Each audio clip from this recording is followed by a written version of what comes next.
Welcome to round 4 of the Parenting Roundabout podcast for the week of March 1st. I'm Catherine Haleko, and I'm here with Terry Morrow. Hello. And Nicole Eridix. Hi there.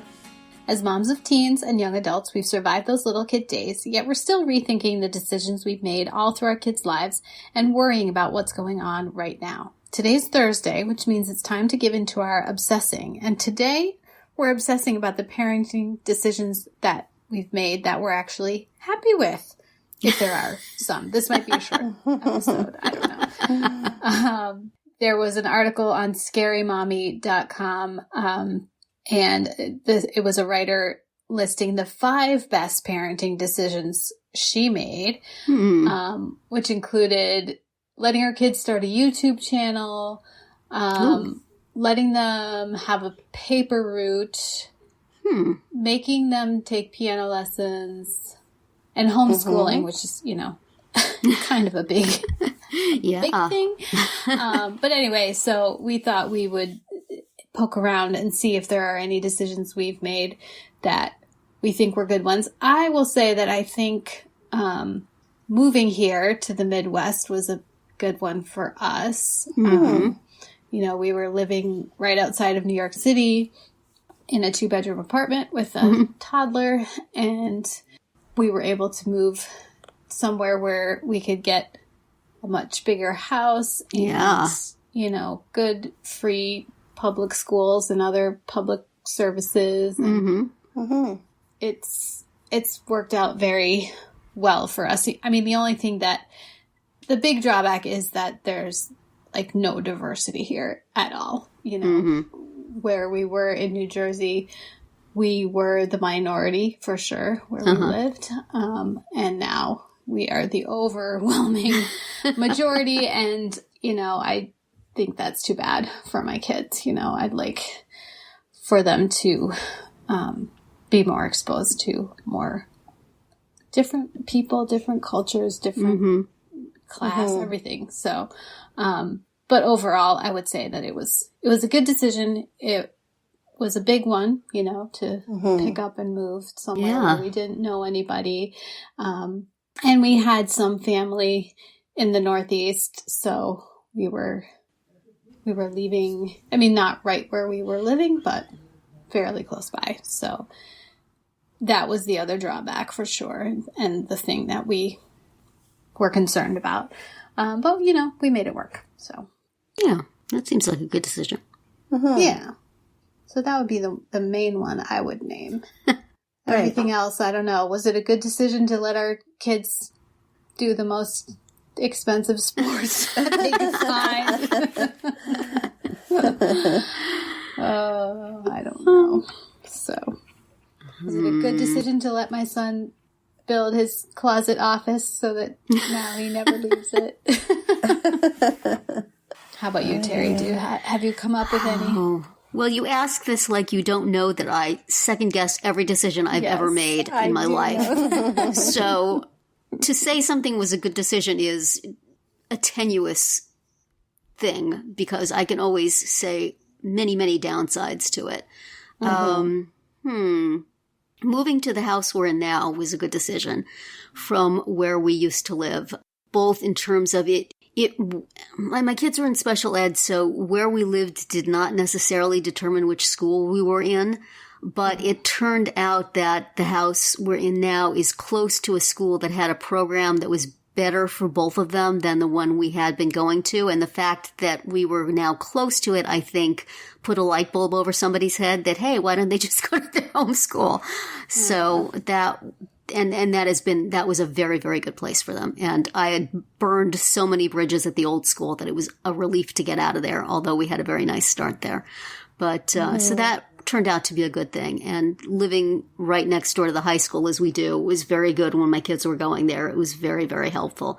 Even though it has its traffic problems, which I've discussed here at length, it was great that I could just, I didn't have to drive them to school at that time, and I could walk over there with my son and hand him off to his aide when that was necessary. And when he was able to do it himself, I could watch him walk through the window.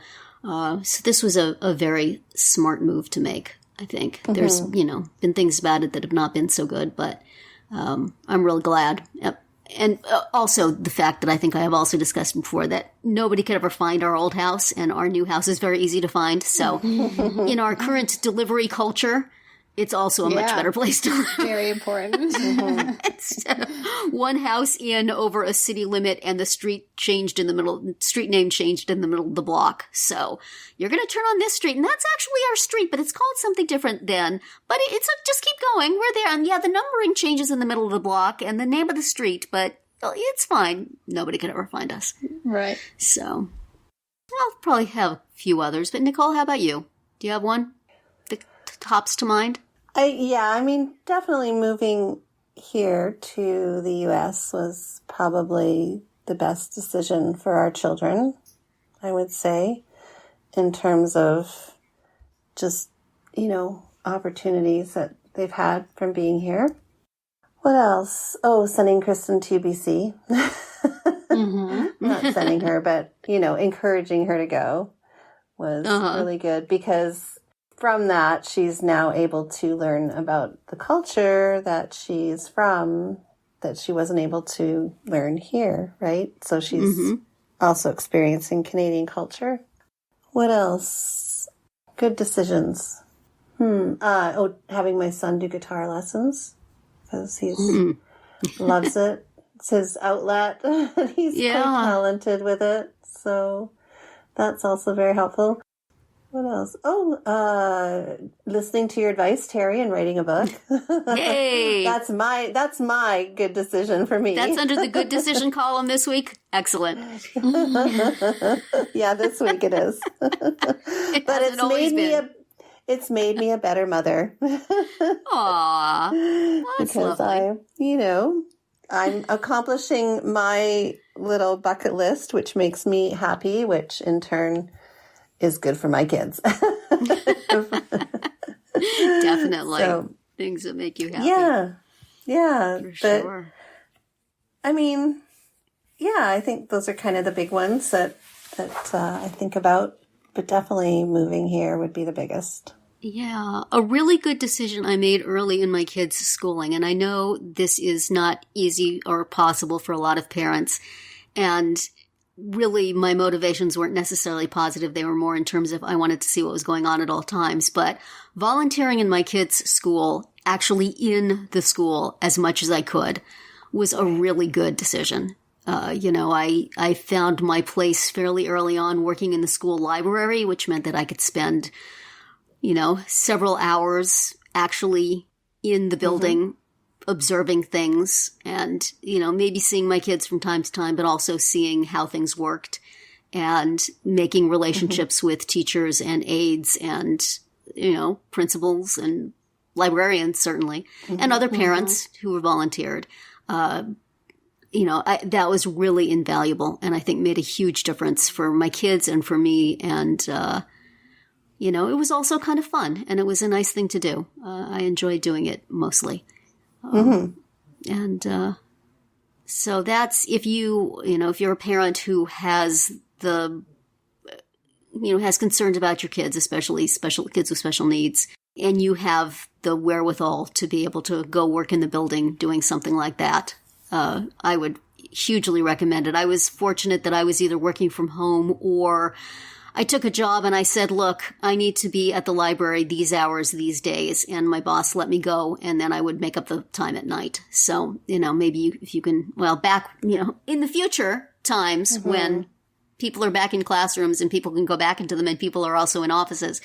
It was great. It was very, very helpful. Yeah. And you learn a lot. People forget you're there after a while. So you're putting the books away in the stacks. People forget you're there, and they talk. It's like the Zoom version of that school board. Yeah. In real life. It's like what they say about the cameras on reality TV shows. Because you just can't believe people would say the stuff that they say. And they're like, I just tuned them out. The cameras. Yeah. Actually, you just reminded me of something that I do, that is something that I'm really grateful that I did, because it it turned out really well for my kids, in the sense that like they've had challenges with learning over the course of their life, right?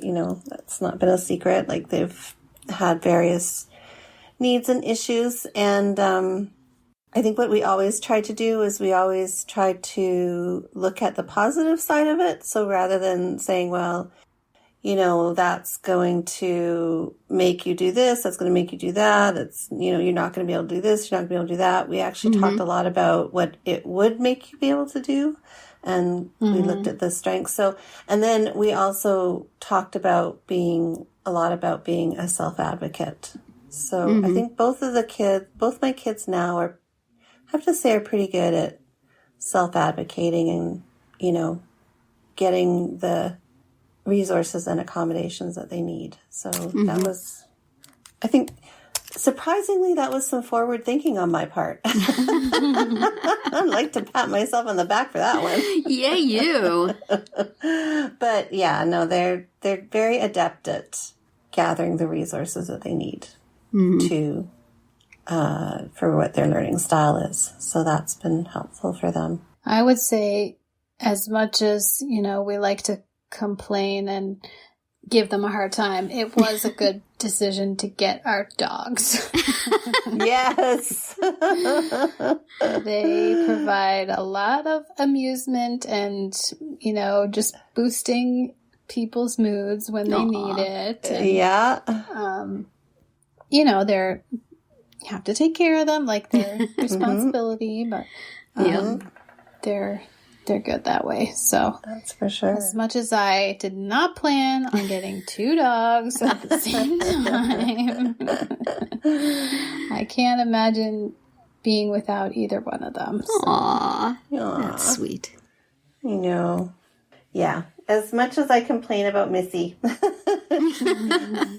she definitely adds a lot of value to our life. And Ellie, our cat. Yes. I have to say. It's definitely been a lot of fun. So, yeah, I don't know. And I think one of our other great decisions has been collectively doing this podcast. Wouldn't you say? Yes. We've gotten a lot of advice from one another, and we've heard a lot of stories that's made us feel better about our lives. This has done us well, I think. So yeah, and we know that our listeners, you'll benefit from it too. So I'm sure they would think that the decision to listen to our podcast is one of their best decisions, right? Right? That's Absolutely. Right. Yep. If it's not, don't tell us. Anyway, that's it for today's Round 4. Tune in tomorrow and we'll share our roundup of things that we've been using or enjoying lately that we think deserve a shout out. Find all our episodes at parentingroundabout.com and talk back in the comments there, on our Facebook page or on Twitter, where you will find us at Roundabout Chat.